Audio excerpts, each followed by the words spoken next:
வணக்கம் மிதுன ராசி நண்பர்களே. வரக்கூடிய மார்கழி மாதத்தில் உங்களுக்கு எந்த மாதிரியான பலன்கள் கிடைக்க போகுது அப்படிங்கிறத தான் இந்த பதிவில் நாம் பார்க்க போகிறோம்.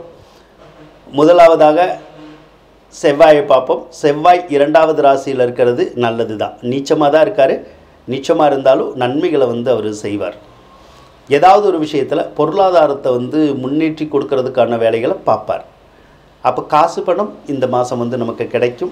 கடன் பிரச்சனைகள் தீர்றதுக்குடைய சந்தர்ப்பமும் இந்த மாதம் இருக்குங்க. பூமி சம்மந்தப்பட்ட வகையில் ஏதாவது ஒரு வகையில் காசு கிடைக்கிறதுக்குடைய சந்தர்ப்பமும் ஒரு சிலருக்கு இருக்கும். அல்லது இரும்பு சம்மந்தப்பட்ட விஷயத்தில் கிடைக்கிறதுக்கான வாய்ப்புகள் வரலாம். இப்போ பூமி சம்மந்தப்பட்ட வகையில்னா ஏதாவது நீங்கள் சொத்துக்கள் வச்சுருந்தீங்கன்னா அந்த சொத்துக்களை விற்பனை செய்வதன் மூலமும் அடமானம் வைப்பதன் மூலமாக கூட காசு கிடைக்கலாம். ஒரு சிலருக்கு இந்த ரியல் எஸ்டேட்டு மாதிரி ஈடுபடுறாங்கல்ல, அவங்களுக்கு ரியல் எஸ்டேட்டில் கூட காசு கிடைக்கிறதுக்குடைய சந்தர்ப்பம் இந்த மாதம் இருக்குங்க.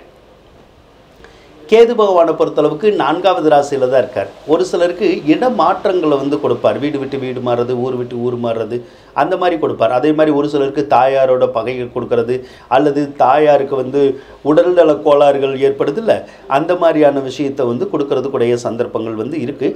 அல்லது எப்பயோ ஒரு வீடு நாம் விலைக்கு வாங்கியிருந்திருப்போம், முன்னாடி வாங்கியிருந்திருப்போம், அது இப்போ பிரச்சனை வரும். பார்த்துக்குங்க, ஏதாவது ஒரு வகையில் அந்த வீடுனால பிரச்சனை வரலாம்.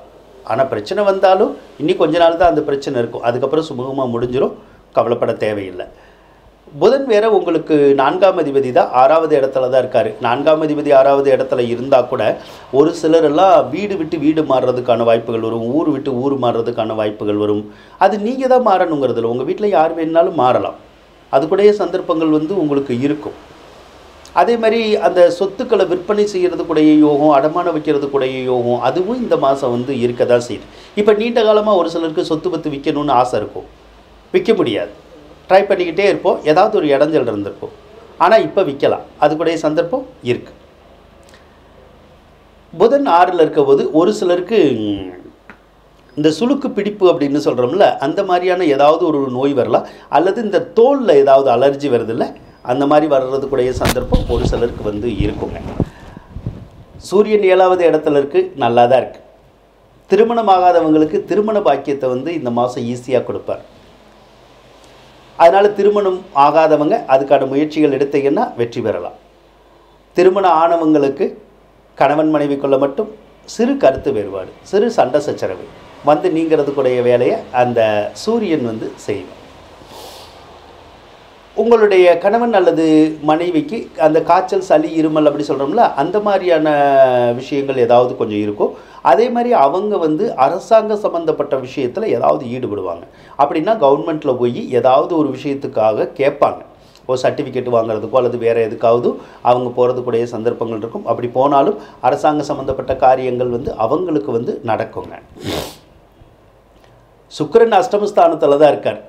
5ஆம் அதிபதி தான். 5ஆம் அதிபதி அஷ்டமஸ்தானத்தில் இருக்கும்போது இந்த கர்ப்பமாக இருக்கிற பெண்கள் மட்டும் கவனமாக இருக்கணும். ஏன்னா அதில் ஒரு சிலருக்கு ஏதாவது ஒரு தொந்தரவு வர்றதுக்குடைய வாய்ப்புகள் இருக்கும். அதே போல் அதாவது தொந்தரவுன்னா என்னது, அந்த கருச்சிதைவு அப்படின்னு சொல்கிறோம்ல, அந்த மாதிரியான தொந்தரவுகள் மட்டும் இருக்கும். அது ஒரு மார்கழி 15 வரைக்கும் தான் இருக்கும். அதுக்கப்புறம் அந்த மாதிரி இருக்காது. அதே மாதிரி இந்த காலத்தில் இந்த மார்கழி 15 வரைக்கும் யாராவது குழந்தை பெற்றுக்கிட்டால் கூட அந்த குழந்தை பெற்றுக்கிற தருணம் அப்படின்னு சொல்கிறோம்ல, அந்த நேரம் கொஞ்சம் சிரமமாக இருக்கிற மாதிரி இருக்கும். பட் நல்லா குழந்தை பிறக்கும், ஒன்றும் பிரச்சனை இல்லை. சனி பகவானை எடுத்துக்கிட்டோம்னா உங்களுக்கு நல்லா தான் இருக்கார். சனி பகவான் நல்லா இருந்தாலே உங்களுக்கு வாழ்க்கை நல்லா இருக்கணுங்கிற விஷயம் இருக்கும். ஆனால் அவர் குறிப்பிடக்கூடிய விஷயங்கள் முக்காவாசி வெளியூர் அல்லது வெளிநாடு சார்ந்த விஷயங்களை தான் உங்களுக்கு அதிகமாக பண்ணி தருவார். அப்போ வெளியூர் வெளிநாடு சார்ந்த எந்த ஒரு முயற்சிகளும் வெற்றி பெறுங்கிறனால இந்த நேரத்தில் அது சம்மந்தப்பட்ட வகையில் ஈடுபடணும்னா தாராளமாக ஈடுபடுங்க. அதாவது வேறு ஊரில் போய் வேலை பார்க்கணும், வெளிநாட்டில் போய் வேலை பார்க்கணும், வெளிநாட்டில் படிக்கணும், வேறு ஊரில் போய் படிக்கணும், விசா வேணும், பிஆர் வேணும், இப்படின்னெல்லாம் நீங்கள் நினச்சி முயற்சி பண்ணினீங்கன்னா அதெல்லாம் ஈஸியாக உங்களுக்கு கிடைக்கும். அதே மாதிரி படிப்புக்கேற்ற வேலையும் கிடைக்கும், நல்ல சம்பளமும் கிடைக்கிறதுக்கான சந்தர்ப்பங்கள் உங்களுக்கு இருக்குது. பூர்வீக சொத்துக்களில் இருந்த பிரச்சனைகள் தீர்றதுக்கான வாய்ப்புகள் இருக்கும். தந்தை வழி உறவுக்காரவங்க சிறப்பாக இருக்கிறதுக்கான சந்தர்ப்பங்கள் உங்களுக்கு இருக்குங்க. அதே மாதிரி கரும தோஷம் அப்படின்னு சொல்லுவோம். கரும தோஷம் அப்படின்னா உங்கள் வீட்டில் ஏதாவது பிராணிகள் இருந்துச்சுன்னா அந்த பிராணிகள் வந்து சரியாக உயிரோடு இருக்காது. குறிப்பாக வந்து இப்போ ஒரு சிலர் நாய் வளர்க்கலாம், பூனை வளர்க்கலாம், ஆடு மாடு கோழி பூனை எல்லாமே வளர்க்குறோம்ல. இதிலெல்லாம் ஏதாவது ஒரு பொருள் வந்து சேதாரமாகிறதுக்குடைய ஒரு சந்தர்ப்பங்கள் வந்து இருக்குது. அப்படி அந்த விலங்கினங்கள் சேதாரம் ஆகலைன்னா உங்கள் வீட்டில் யாராவது வயசானவங்க இருந்தால் அவங்களுக்கு ஏதாவது உடம்புக்கு ரொம்ப சரியில்லாமல் போச்சுன்னா காப்பாற்றுறது கொஞ்சம் சிரமம்தான். அந்த வேலையும் இந்த கிரகம்தான் செய்யும்.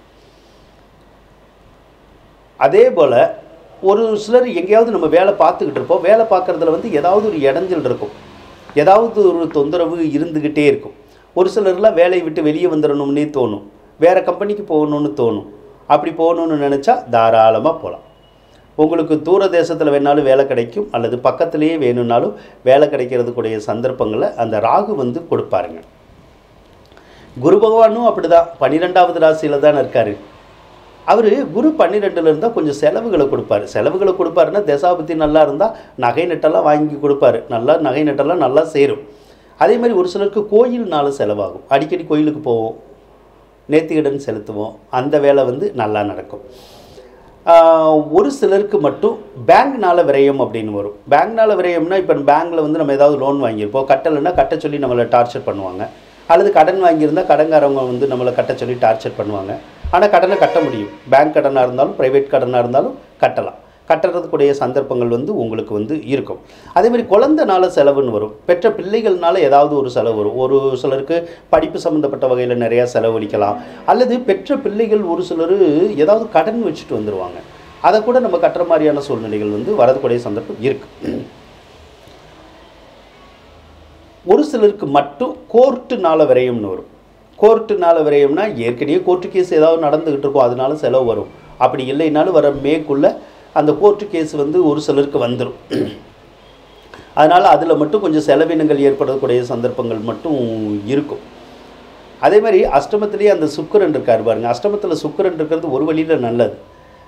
ஏன்னா அஷ்டமத்தில் சுக்கிரன் இருந்தால் நமக்கு இந்த ஆண்கள் பெண்கள்லாம் புதுசாக வந்து நண்பர்களாக வந்து கிடைப்பாங்க.